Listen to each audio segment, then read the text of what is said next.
ராமநாதபுரம் பாம்பன் பாலத்தில் புதிதாக கட்டப்பட்டு இருக்கக்கூடிய அந்த பாலத்தினுடைய ரயில் சோதனை செய்யப்பட்டு முழுமையாக சான்றிதழ் கிடைத்த பின் ரயில் சேவை தொடரும் என தெற்கு ரயில்வே அறிவித்திருக்கிறது.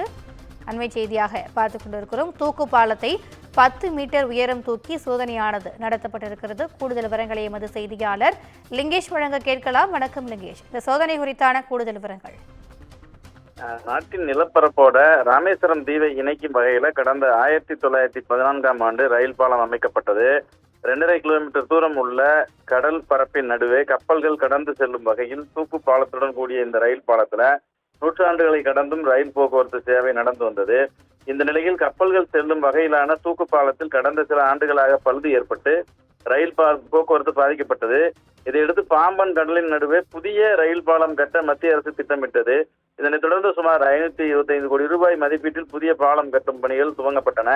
இதற்கு ஏதுவாக கடந்த 2022 முதலே ராமேஸ்வரத்திற்கு ரயில் போக்குவரத்து நிறுத்தி வைக்கப்பட்டுள்ளது. குஜராத்தை சேர்ந்த தனியார் கட்டுமான நிறுவனம் இந்த பணியை மேற்கொண்டு வருகிறது. இந்த பணிகள் கடந்த சில மாதங்களாக விரைவுபடுத்தப்பட்ட நிலையில தற்போது வரை சுமார் 90% பணிகள் நிறைவடைந்துள்ளது. கப்பல்கள் செல்லும் வகையில் பாலத்தின் நடுவே தூக்கு பாலம் அமைக்கும் பணிகள் தற்போது நடந்து வருகிறது.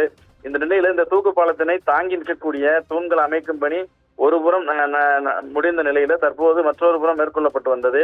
இந்த நிலையில் பாம்பின் புதிய ரயில்வே பாலம் மையப்பகுதியில் அமைந்துள்ள ஹைட்ராலிக் செங்குத்தான தூக்கு பாலத்தை இன்று ரயில்வே ஊழியர்கள் மற்றும் அதிகாரிகள் சிறப்பு பூஜை செய்து செங்குத்தான ஹைட்ராலிக் பாலத்தை மேலே தூக்கும் பணியில் ஈடுபட்டாங்க. அதாவது இன்று மாலை அதிகாரிகள் ரயில்வே ஊழியர்கள் மற்றும் அதிகாரிகள் தூக்கு பாலத்தை முழுமையாக மேலே தூக்கி இறக்கி வெற்றிகரமாக சோதனை செய்தாங்க. அதன் பின் ரயில் சோதனை செய்யப்பட்டு முழுமையாக சான்றிதழ் கிடைத்த பின் ரயில் சேவை தொடங்கும் என தென்னக ரயில்வே நிர்வாகம் தெரிவித்துள்ளது. இதனிடையே இன்று வெற்றிகரமாக தூக்கு பாலத்தை தூக்கி எறியதை கொண்டாடும் வகையில தற்போது அங்க வான வேடிக்கைகள் போட்டு கொண்டாடி போடுறாங்க.